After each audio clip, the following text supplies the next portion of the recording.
All right, welcome back everyone to Words of the Wise. Today I have Chief Lindstrom from South Windsor PD. He has 27 years experience in law enforcement. Really looking forward to having him as a guest. So welcome, Chief Lindstrom. Thank you so much for being here. Thanks for having me. I'm happy to be here. Of course, 27 years. Yep. Be 27 years this summer. Can you give a little bit of background into what those 27 years looked like for you? Yeah, I've been very fortunate. This is the only job I've ever had after college. So I got hired right out of college, and it's changed a lot in the last 27 years. I've been very fortunate to work in a community that really supports its the police department. They're very supportive of us, I like to say, and think that we give them a very strong public safety product in return. So I think it's a pretty symbiotic relationship. Um, but my career started like every police officer's career in patrol and working patrol for a few years. I had a very fortunate experience early on that I was able to work as an administrative aide to the chief. And that kind of gave me a glimpse into some of the administrative side of things. And then when I rotated back to some other assignments, I had that background of being able to sit across the hall from him and listen to him. And he had been the chief here for almost 20 years. So he was very experienced and really very well established. So I did that. I worked in the schools as a school resource officer. I really dove into use of force instruction, firearms instruction, and other use of force disciplines. And then I was fortunate enough that I was able to move up the ladder and get promoted through the various ranks here. And I've been the chief now for about 5 years. And like I said, it's changed a lot, and we've seen a lot of ups and downs certainly over 27 years. I mean, when I started, that was pre 9/11. So the world changed early in my career from that.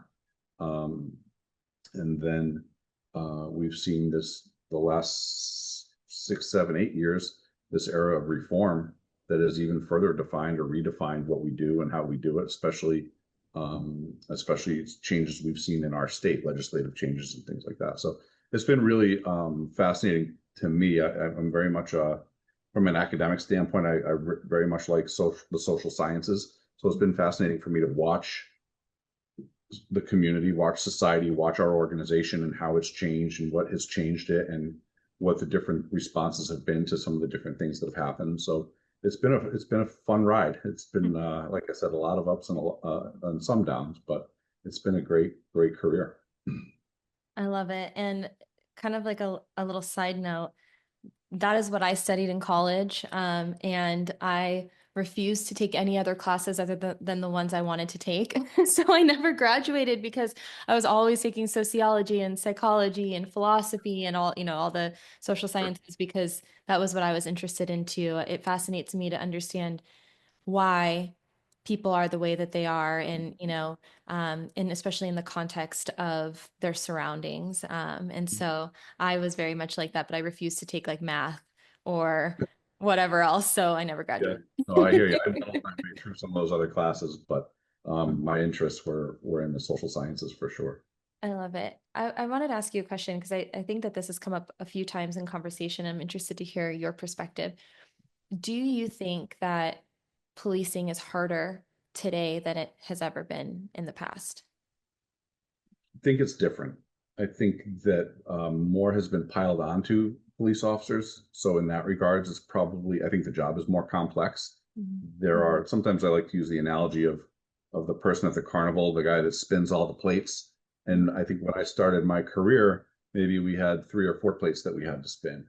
And now um, the number of plates has increased a lot. As an example, we had a significant case just this past weekend, a violent domestic that our evening shift staff responded to. And when I was listening to the officer afterwards going through what that checklist of tasks were for her, in this case, it was a domestic. It involved an elderly person. It involves what we think is a pretty obvious mental health component. Um, Evidence to be gathered, photos, statements, the whole works. So I listened to her go through all the different requirements that she had to tend to. Mandatory notifications for abuse of the elderly, uh, different arrest notifications, the paperwork for the mental health component, the evidence processing, the photography, and that's just one case. So it has become far more complex than it was when I started. Mm. Uh, when I started, and I don't like to be that, oh, back when I was, back when I started, Yeah. but that's how we draw our comparisons. When I started, our domestic violence policy was probably 10 pages long, and that was a big one. And today it's a state model policy that's well over 50 pages. So there's a lot of steps, victims' rights steps. There was a child in this house. So we had a mandatory report for the treatment of the elderly, another separate mandatory report for the presence of the child. So it really has become very complex. In our department, we're first responders to medicals.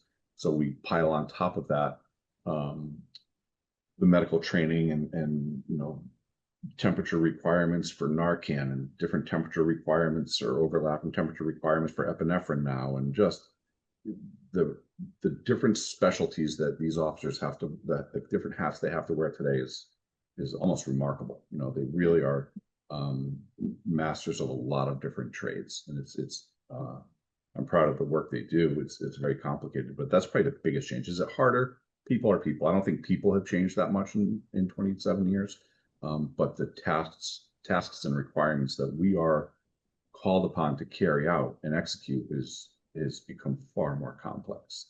Yeah, and it sounds like a lot, and I appreciate your sharing your perspective on that. I know earlier you said that you have a really supportive community, and I know that, public perception has changed over the years. I'm sure what it looked like before 9/11, after 9/11. Of course, 2020 comes around and, all of the challenges that come with that time period and reform. How important do you think community support and perception is on the mental health of your people? I think it's huge. It's probably one of the biggest components. We can train them, and we can develop policy that will keep them safe. We can equip them so that they're as safe as we can make them.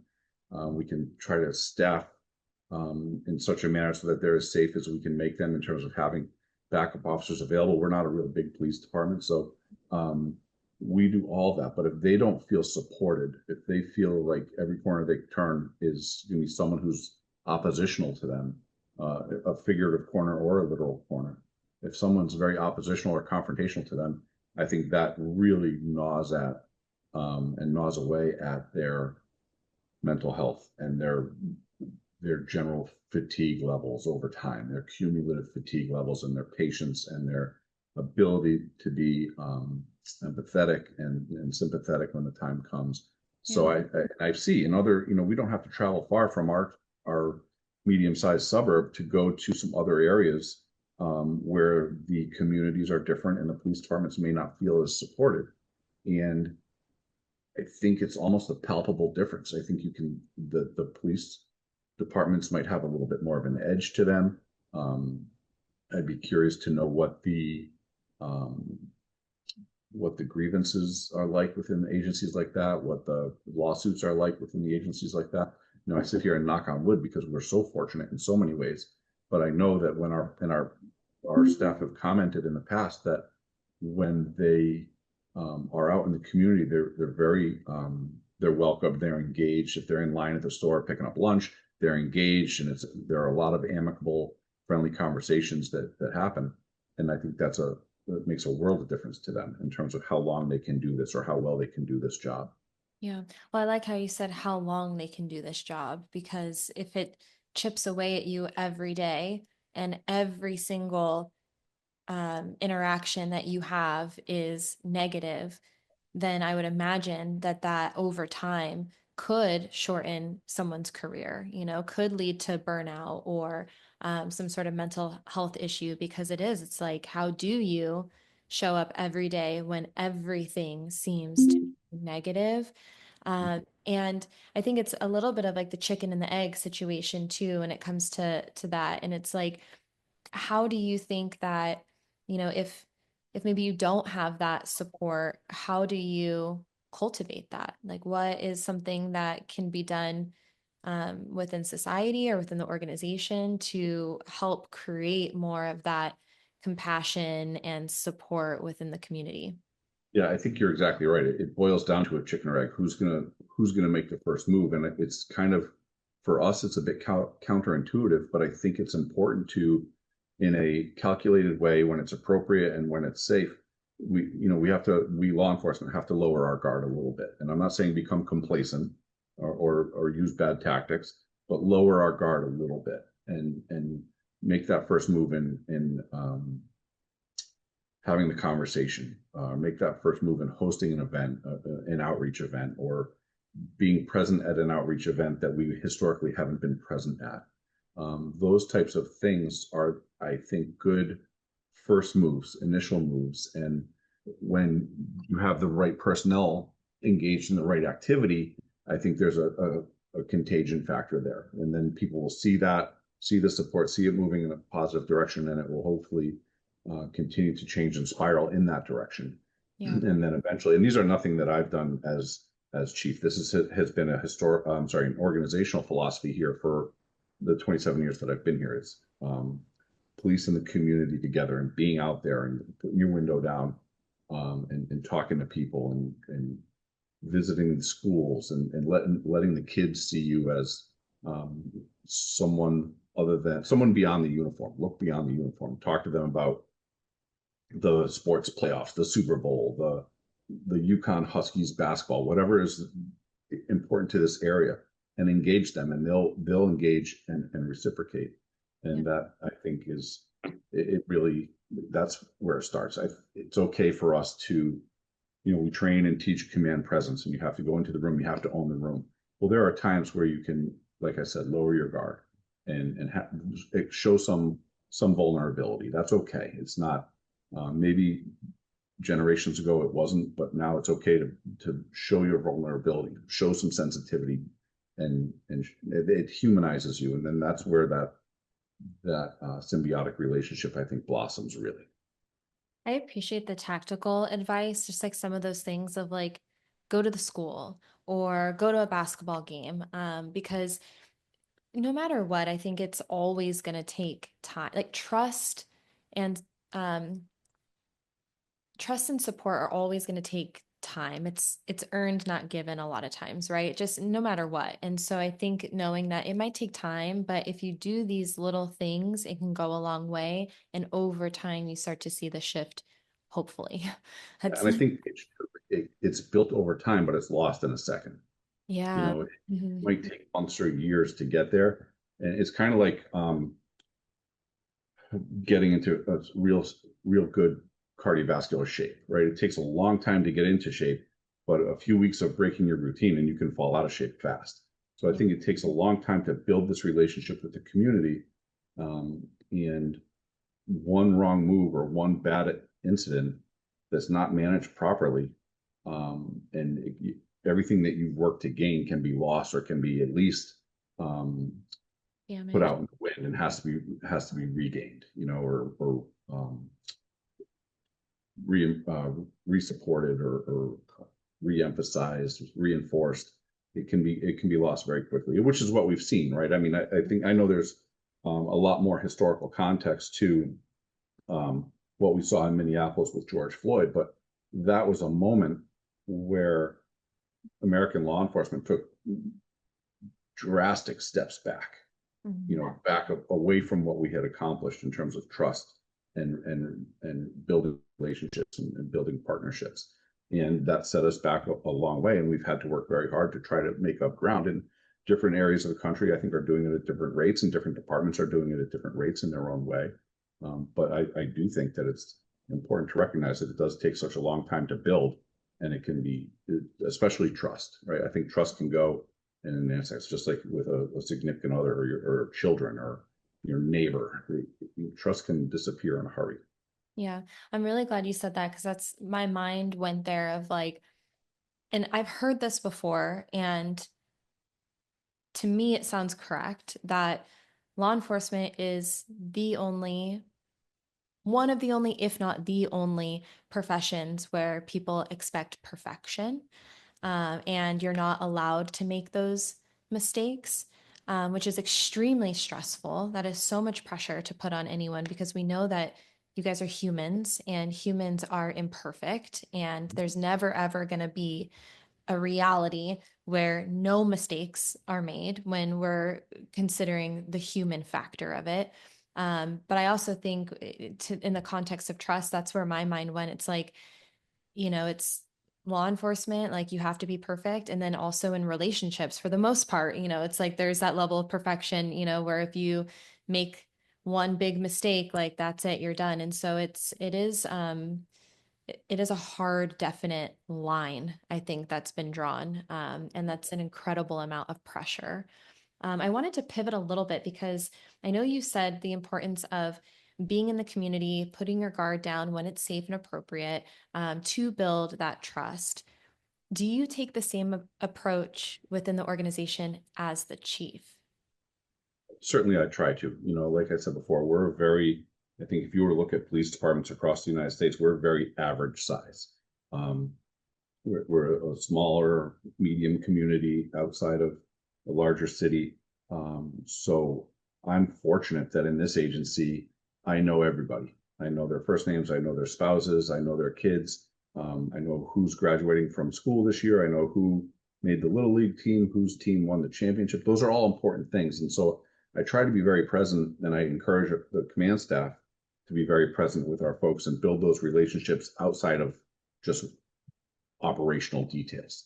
And I think that does help with some occupational enrichment and engagement.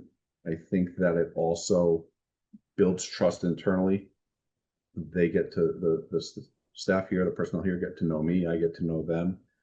So we certainly try to. The risk, of course, is if you're too present, then we're we're suspicious, we're cynical by nature, we police. So if you're too present, then that can be questioned too. Well, why is he always around? Why is he down here now? Why has he been around all week? Or um, does it start to look like you're drifting towards micromanagement and always there when the supervisor is giving marching orders to the district cards or whatever? So it's a balancing act, but I do think that we're perfect size because we're big enough and busy enough so that people can go out there and do their thing, but we're small enough so that like I said, I know everybody, they know me.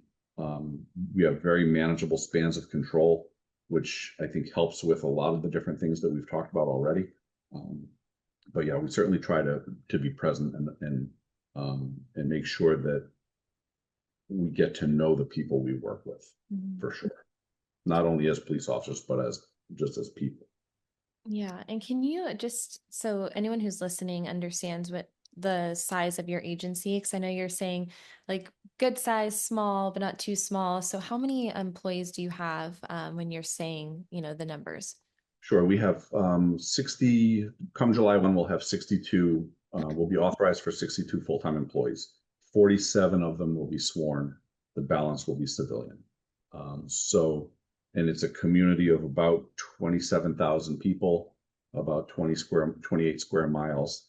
And there are a lot of people who live in our town in South Windsor who commute into Hartford or might commute up into Springfield or really anywhere else in the greater Hartford area. So there are a couple big um, businesses in town where people will work in town, commute into town. But for the most part, I think it's probably safe to say that a lot of our residents, the adults, will commute into Hartford. The insurance companies in there draw a lot. Large aerospace production companies in neighboring towns that draw a lot of our folks. So, like I said, it's. I think if you looked at it on a spectrum of law enforcement agencies across the United States, it's pretty average. There are Yeah. some that are way smaller, and then of course there are the big ones, the real heavy hitters that we see about in the movies and stuff. That New York and Dallas and these big cities Sure. that it's just a different ball game there.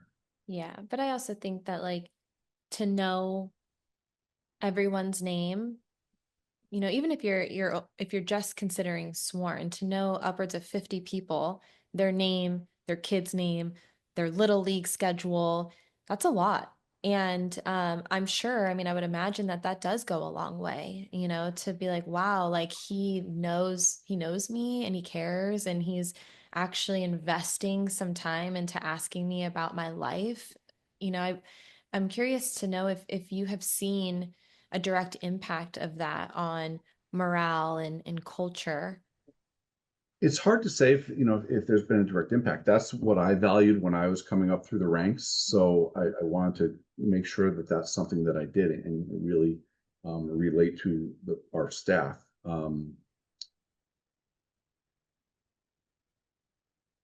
Morale, I think, sure I'm sure you could go through the rank and file here, and some people I would bet a week's salary would say, oh no, he's terrible. And then I think there are some others that say, oh, he's doing fine. He's around, he's present, he's supportive, all these things. So it's hard to, I think, gauge or project what morale might be if it were different. Mm. But I do think it's important, especially when things get difficult, when staffing gets short or money gets tight or caseloads go up. It to have people engaged and know each other as people is wildly important. It's way more important, I think, than a lot of the other things that sometimes we put importance on.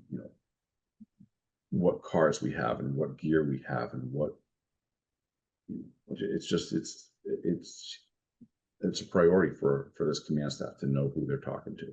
Yeah. No, I appreciate that. I'm interested in your perspective on what do you think are the most challenging aspects of this career when it comes to wellness? I think hands down is the schedule. Mm. It's the 24/7 coverage. Um, and I think when people apply and get hired, they are ready and they want to do it and they know conceptually, okay, I'm going to have to work evening shift, I'm going to have to work midnight shift, I'm going to have to work on holidays. And that might be very palatable for them at that time in their life. But if they're going to come and work here for 20 or 25 or 30 years, their lives change. So I'll use myself as an example. When I got hired, I was single, just out of college, and I lived at home for a couple of years. And the schedule was easy then. A, I was younger and a little more energetic. B, I didn't have anything outside of here to really tie me down. I didn't have to shuttle kids to practice or pick them up from school. Um, and then life happens, and I've been very fortunate not only at work but in my personal life. I've had a beautiful, loving, smart, supportive wife for 25 years, and I have two great kids. One of them's they're both college age. One is graduating this weekend. So um, life changed and it got harder. So when my kids were 10 and 12 and they had practice at night, well, evening shift was going to be really difficult. So there were a lot of years where I bid to work midnights instead of evening shift because it was just going to be easier for my family. I didn't want to miss those hours at home. But I do think that the schedule, it sounds doable and not easy. It sounds doable when you're new and young, and then in fairly short order, life can change on you. And suddenly midnights is a grind when you're up with the baby on your days off, or your evenings, you're working evenings and you're up with the baby, or whatever the case may be. Where you are in your life when you start may not be where you are 10 years into it, and that can be hard. And then again, we talked before about the cumulative effect, the cumulative fatigue. Some people that are really having to grind and pick up overtime hours, um, their own battles at home, whether it's health battles, mental health battles, just life's events, parents that are sick, heaven forbid a child that's sick, or their own health. Just life changes, and it can be very, very difficult. Add on top of that how this job has changed and some of the pressures that you spoke to, that the pressure, the expectation for very, very high standards, if not perfection, that can be very difficult and to sustain over a period of time. To deal with that pressure it may not be difficult to perform at that level, but it's difficult to weather that pressure over a sustained period of time, and your cumulative fatigue levels go up. And that's when you fear that people are going to start to make poor choices regarding their health, physical and mental, and then they become much more precarious in terms of the stability they have to do this job. And again, I'll reference the domestic that we had over the weekend. Officers were in average Sunday evening, and then it went 0 to 100 like that. And they were in up to their hips in a very violent scene, trying to control a violent offender, care for a seriously wounded victim. And it's like that. That's not anything unique to us. That's law enforcement. I remember as an undergrad, one of my professors was a retired police officer, and he said it's 98% pure boredom and 2% you're hanging on for dear life, and you don't know when that 2% is coming. It just happens. Mhm. So it's that's where it's hard. It's trying to weather that so-called storm for years on end. We here in this building, we try to rotate our assignments. So if you go into the detective bureau, you don't go in for life. If you go into youth investigations, you don't go into life. You go in for 5 years, or if you go into undercover narcotics, you don't go in for the rest of your career. You go in for 5 years. You learn the ropes. You work some good cases. You gain some great experience, and then we rotate you out because we don't want you to get burned out. We want to give other people the career enrichment opportunities. And I think it works both ways. It always stings a little bit to rotate out. There's a threat of it that feels punitive when you rotate out and go back into patrol. But it's I think, a very good way to run the building and get as many people the experience as possible and prevent burnout, changing things up, keeping people fresh, and all that. I think is advantageous for sure. Well, I think that the goal is longevity. And, everything that I heard you say was really kind of in that context of longevity, and if you're burned out because you're continually like dealing with the same stresses or the same schedule over and over again, then there's not going to be that longevity in your career or after retirement. And oftentimes, and I love that you talked about the reality maybe being different than how you think of it conceptually, because oftentimes it is. It's like we've all had that experience where we're like, yeah, no problem, like that'll be easy, like I can do it, and then you get into it and you're like, woof, like that is way different or harder than I thought it was. And so I love that you said, oftentimes the reality is maybe different than the original thought, but I also really liked that you said that things change with time. And I think that as humans, it's hard for us to maybe understand that. And again, it's like conceptually versus the reality of it. It's like um, you're going to feel different at different times. You're going to have different perspectives and perceptions of things at different times, different life challenges and experiences. I love that you talked about, maybe as a young officer, you don't have a family, and then 10 years in, you do. The scheduling, it's all like a full circle, and for the shift schedules, like we know that it impacts your sleep, which is going to impact your mood and productivity. We also Mhm. know that it's going to impact your nutrition, especially if you're on graves, and the options that are available if you're not proactive about it. We know that all of those things are going to impact your home life and your family if you do have a family. And so I think in the context of longevity, what are the things that can be done to try to get in front of it? And it sounds to me like, of course, you have what you already explained, which is the schedule rotations. What are some of the other things that you've done organizationally to help kind of combat some of those things that are a part of the job and are coming? Organizationally, it can be tougher than outside of the organization in people's personal lives. We're scheduling is great. I would love to put everyone in the agency on a Monday through Friday day shift schedule and Yeah. give them whatever an appropriate palatable amount of overtime per week, whatever they need. But the reality is we do have to have someone working overnight. We do have to have someone working on the major holidays. So organizationally, we're bound a little bit in Connecticut anyway by the collective bargaining agreements that keep the whole place together. Um, but going back to what we spoke about before, trying to keep people fresh, trying to, as often as we can and within reason, approve requests for training, let people pursue their own interests, and try not to say no all the time. There are times where, of course, the command staff members have to deny requests for training or deny requests for certain things. But the more we can allow people to explore this career and find what makes them tick or what they're really passionate about, I think that helps. Outside of the organization, I think one of the biggest things is to have other interests other than just police work. I think anecdotally, we've all heard about cops who are cops for 8 hours a day and then they go home and they hang out with cops, or on the weekends they go to police events, or and that wasn't my style. And I think that for me personally, my own personal opinions are that that can be pretty detrimental. It's important to have a routine outside of law enforcement, and a social circle and hobbies and pastimes outside of law enforcement, and that just it helps you refresh. It helps you stay well rounded, and really helps you avoid that rut of always being exposed to the same stressors, whether it's firsthand or it's secondhand, listening to a colleague talking about the same types of calls you went to on your shift. I think it's important to, and I'm not good at much, Paige, but I'm good at when the bell rings. I'm good at getting in my car and leaving and going and not thinking about work until my phone rings or Mm. something like that. So I'm good at stepping away from it, and I think that's something that was instilled in me when I was a young officer by some of the supervisors, some of my role models and mentors. Um, and that's what I like to see when our officers have hobbies and pursuits and pastimes outside of work.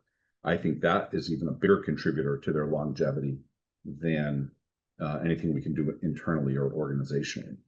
I love it. How important do you think it is? You've mentioned having a mentor a couple times now. How important do you think that is to have a mentor and to learn from other people?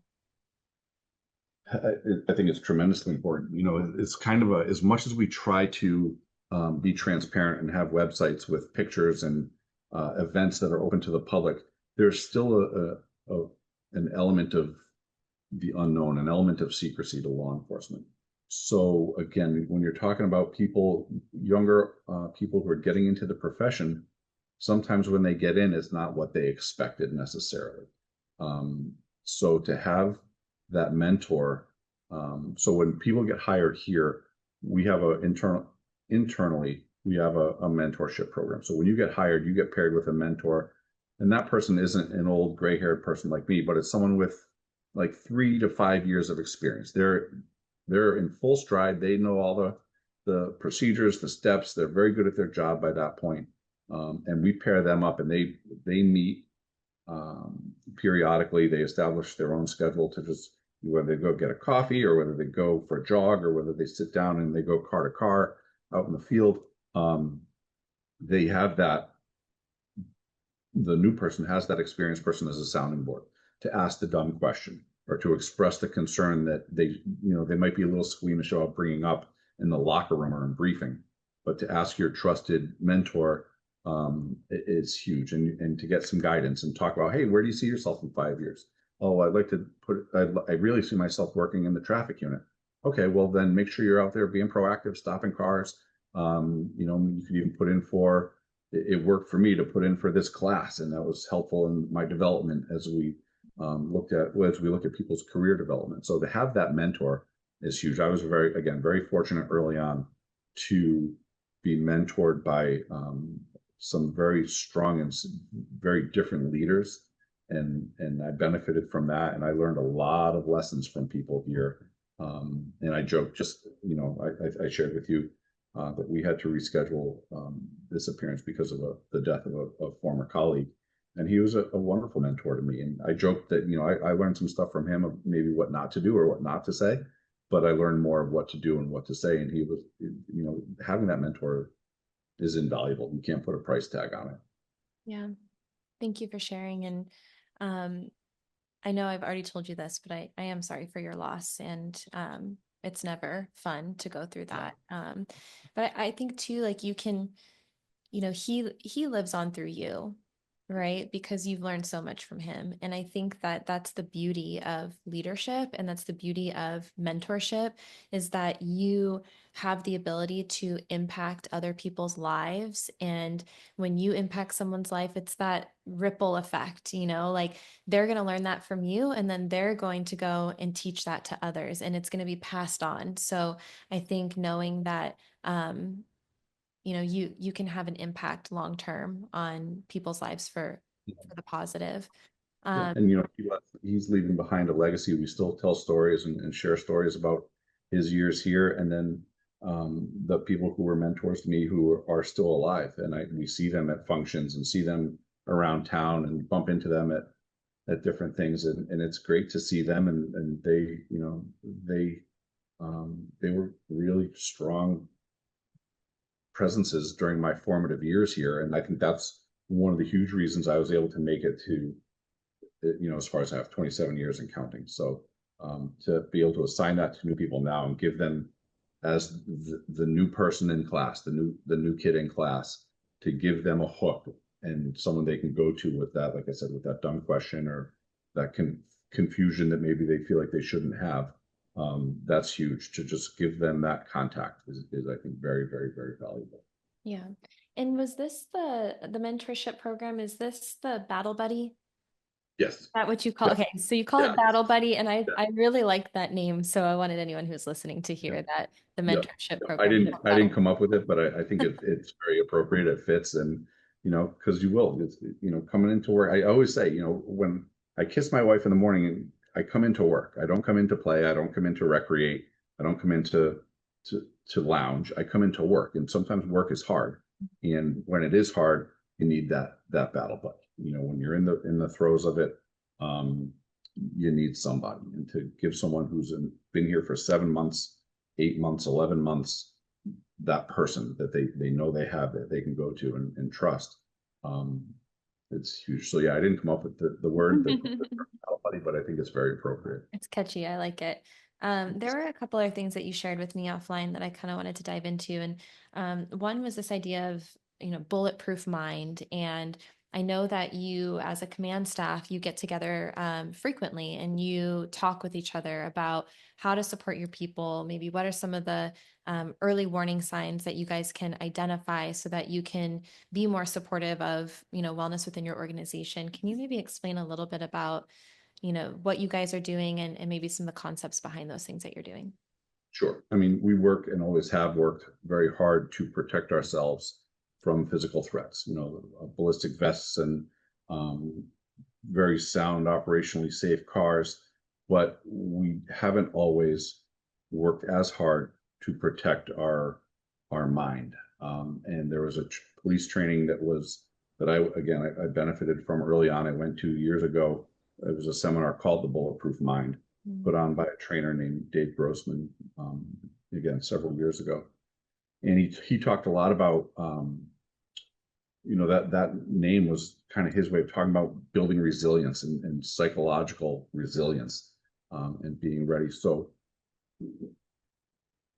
if there's a shortcoming in the way that society is or is going, I think that we are falling short in a lot of different disciplines in teaching and training resiliency.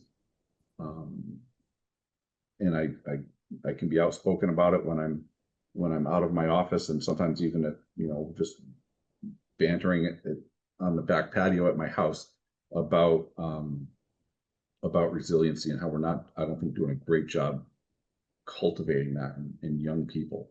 But this training was about exactly that: how to survive not only the acute, aggressive, violent encounter, how to survive this career over, survive in the moment, but also survive long term. So internally, like you said, and we discussed previously, we have weekly command staff meetings every Monday morning. Myself, deputy chief, and 3 division commanders, the lieutenants, get together, and we run through the last week's worth of what's hot.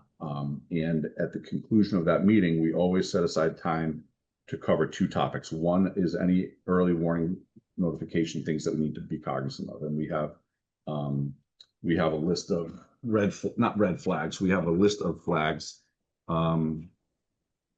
Abnormal performance evaluations, a jump in any disciplinary actions. And again, I'm very fortunate as a chief that we don't have many, if any, disciplinary actions.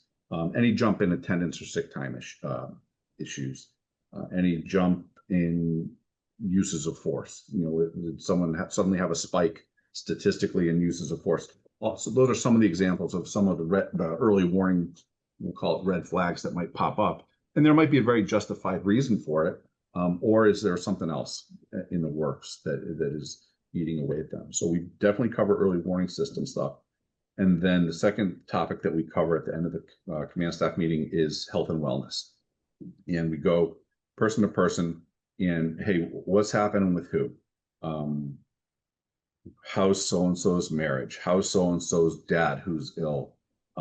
How's um, how is this person dealing with, like, for instance, the recent loss that we had when the retired sergeant passed away? People, some of the more tenured staff that were closer to him, how are they doing with the whole thing? Do we need to have someone from our peer support team make a kind of a benign contact with them and just check in? So we do that for everybody. And some months some weeks there's one or two people on our radar, and some weeks there might be three or four. So this coming Monday, we'll check in. Well, it's a holiday. We'll do it Tuesday. We'll check and say, hey, how are the 4 or 5 people that were at this bad domestic? How are they? Where are they at mentally? Are we seeing, did they come back to work, or did they have 3 sick days this week? Yeah. And that will give us an idea of what resources they might need, whether it's, like I said, peer mentorship, employee assistance programs, just having a coffee and connecting with them, sharing the stories. We'll do an incident debrief next week, so they can share a little bit of what they did and why, but so how did they feel doing it? Um, so those are the two components: health and wellness at the end of the staff meeting, and that early warning system component helps us keep tabs. And again, we're fortunate because I have an agency that is of a size where we can do that. We can pretty much keep tabs on our respective um, our respective commands and know who might be in a more vulnerable position than others. So we can run through that pretty quickly. And we do that every week. Yeah. No, I love that. And I had like a question pop into my head because I think that we hear a lot of words, in the wellness space. And I think to have a definition of what that means, and I think that sometimes words can have multiple definitions as to what they mean. What is the definition of mental resiliency? What does that look like?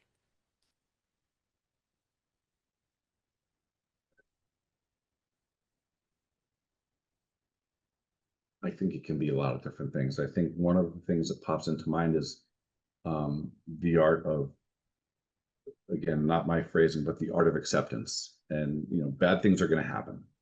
And when they do, sometimes you couldn't prevent it, sometimes you couldn't avoid it, but it landed in your lap, and you need to accept that and process whatever that is.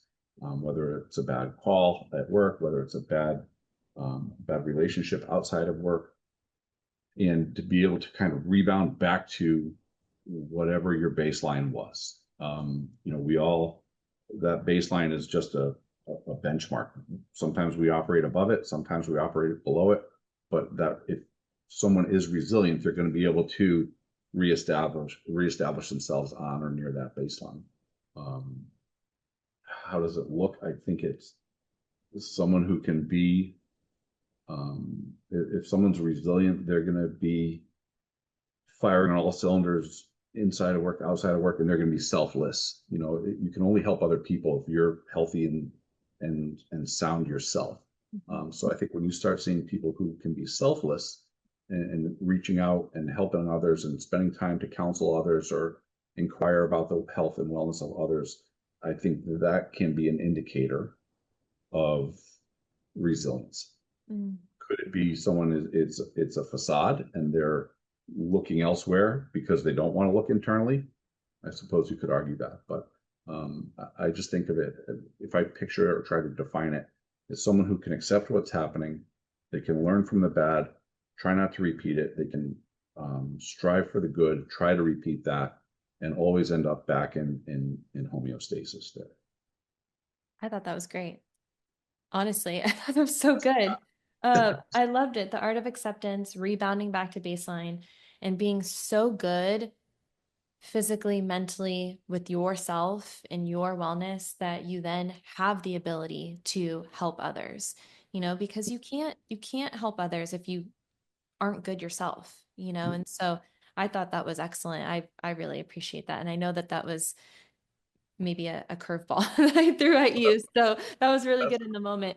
that's all Um, right. and when we talked offline, you shared a statement with me, and I was hoping that you could explain what you mean. And we'll start there. Explain what you mean by this. So you said pain shared is pain divided, and joy shared is joy multiplied. Yeah. Again, not my idea, not my mantra. That came out of actually the Bulletproof Mind, and that was taught to me in that presentation. Um, and again, life comes at you fast, Mm, and when it does, it takes a community to weather the storm, and that's that pain shared is pain divided. So when something, we'll use this again, I hate to keep going back to it, but I think it's poignant and it applies to a lot of things we're talking about. But this domestic that some of our folks were at last week, or over the weekend rather, um, when we debrief that, any discomfort they have, any residual unease from that, which I'm sure they have,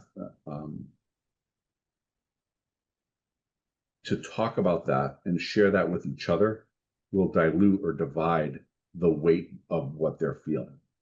mm, When we're talking about, I think when we're talking about adversity for sure. And the opposite of that,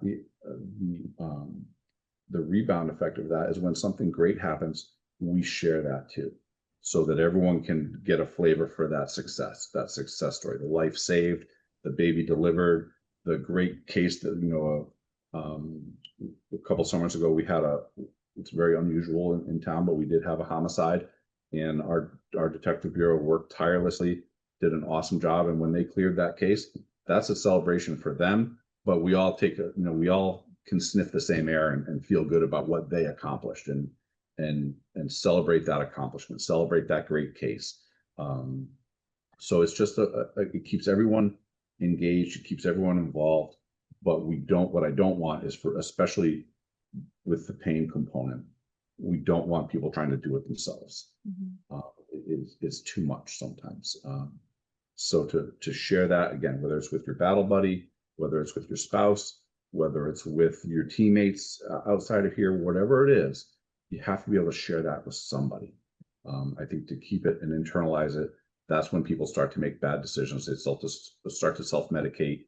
Um, Dysfunction can creep into their daily lives, and then we all know what can happen from there. So Yeah. again, not my concept, but when I heard it the first time, it really resonated with me. Not to offer personal information, but my father passed away when I was a young man, right when I started my career. And when I heard that statement, that concept, heard of that concept a few years later, that really resonated with me, because um, I come from a very tight family, so I have those people to lean on. I like to think I've built a very strong family with my own kids, and when bad things happen, and they're going to, it's not a failure. It's not a sign of that you've done anything wrong. Sometimes just bad stuff happens. Um, to accept that and to share it, and that helps to normalize what you're feeling. It helps to prepare others to feel the same thing down the road. It really is I think, it pays dividends in a lot of directions. So that's what that concept means to me. And from the day I heard it, I've remembered it, and I've used it and applied it a lot at work and a lot outside of work. I think it's really hard to poke holes in that idea, or Yeah, I'm that stealing it. you can have it. I'm gonna take it. I love it. I also was There's a smiling. reason, not to interrupt you. Yeah. There's a reason when a police officer is killed in the line of duty, and you go to that funeral, there's a reason there's thousands of police officers there. Mm, It dividing the just pain. just divides it. Yeah, it normalizes it. It's okay to see someone in their Class A uniform with their medals and their polish and all that. It's okay to see them cry. It normalizes when you cry. But that's why you see the thousands there. It just, we all take a little bit chunk of it, and we get through it together. It's easier than trying to get through it individually.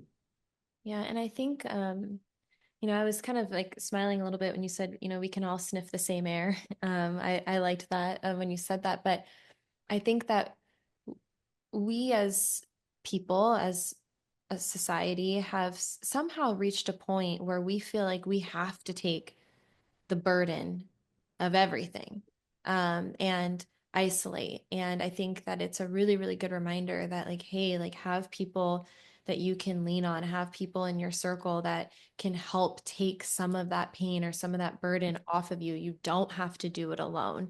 You know, there are people out there that can help you through those things. And then I love the reverse of it. It's like, you know, if there is something to be happy about, like let's spread that, you know, and because a lot of times I think people are also afraid to share like successes and, you know, things that are good because you might come off as being boisterous or like egotistical or whatever it is. So I Mhm. think that, you know, it goes both ways. Like you don't have to shove anything down, you know, as far as the pain, like there are people who can help you with that, and then the joy, like let it out, you know, like Yeah. share those things. And I have two final questions. I know we're kind of butting up against time, but um I know we talked offline, and there's and we know this. I mean, I think it's gotten so much better, but there still is a stigma. And you had used the words like we got to knock it down, and I really liked that because I was like, yeah, I was like amped. I'm like, let's, you know,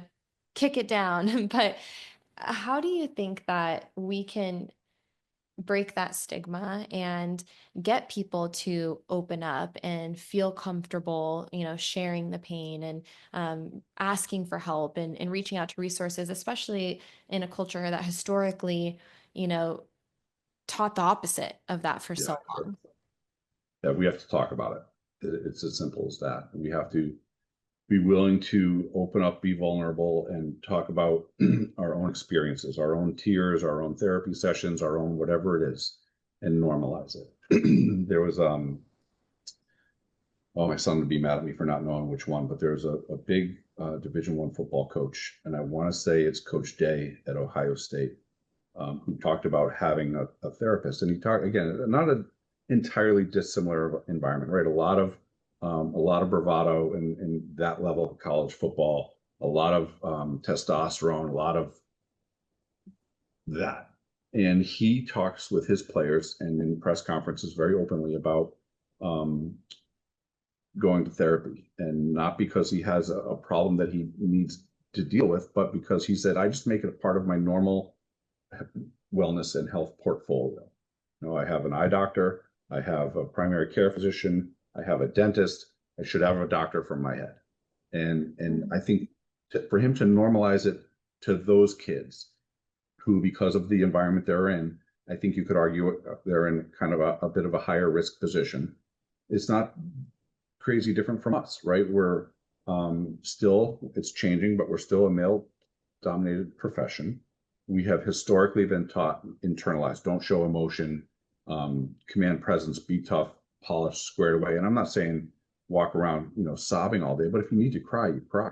Um, but to normalize it like that, say, oh, geez, yeah, I'm really having a tough time with this, or I'm so glad I went to talk to someone about this.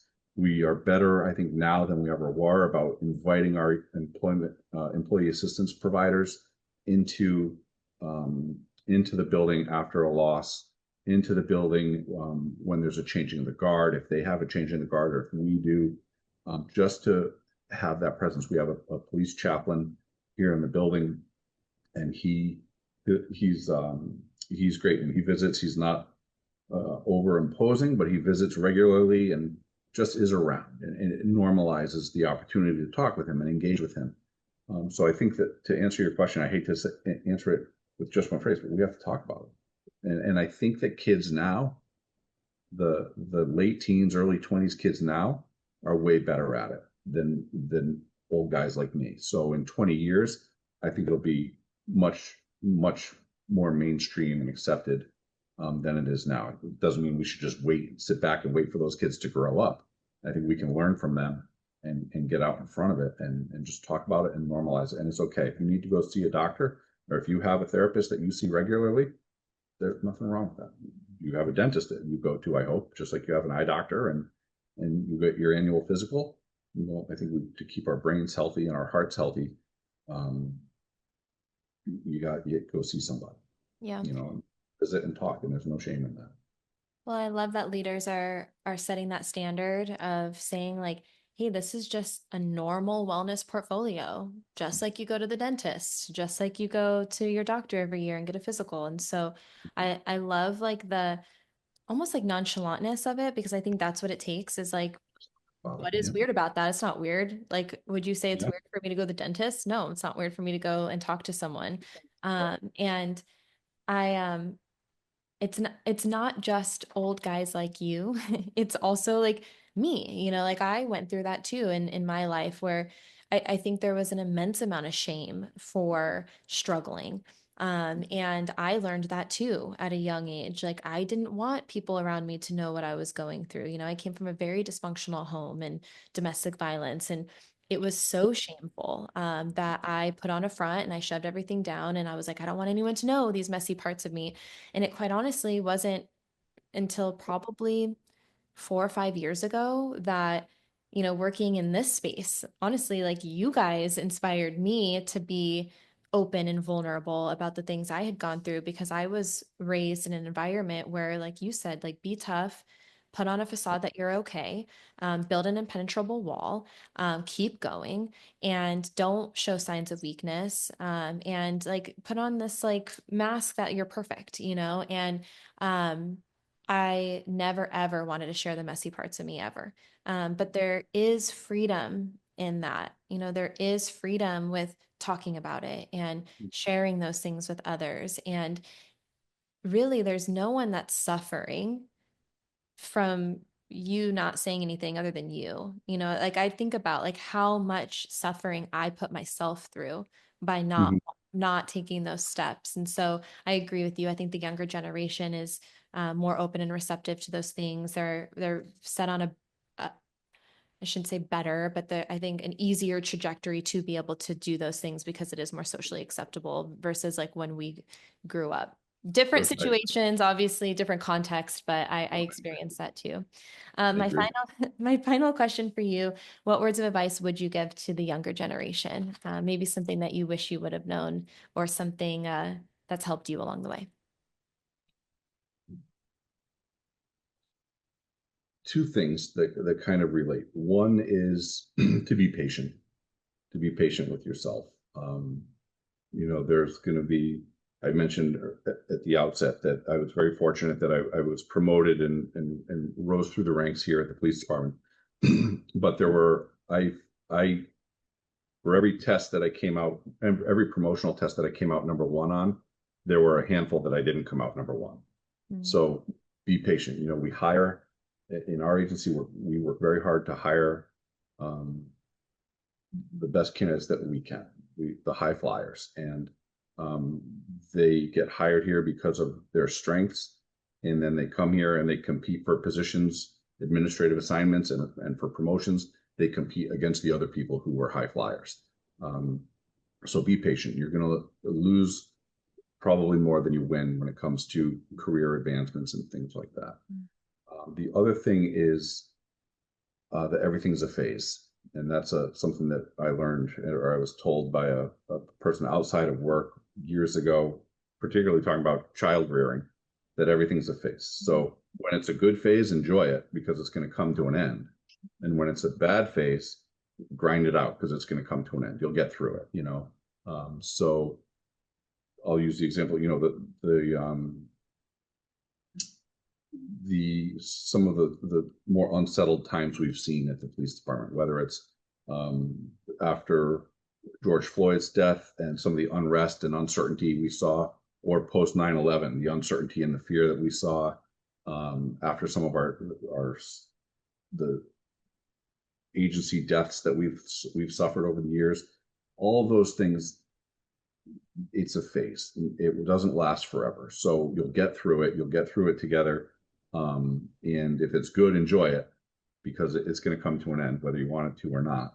And if it's bad and you're struggling with it, divide it out and grind through it, and it will end too. So nothing is permanent until the bitter end, and then it's Yeah. off your chest at that point. So that's what I would say. Be patient, and everything's a phase. Thank you. I appreciate your time. I'm so happy that we were able to reschedule this and finally have this conversation. I've been looking forward to it for a while. So thank you for your time. I appreciate it. My pleasure. Thank you. I appreciate being here. Of course.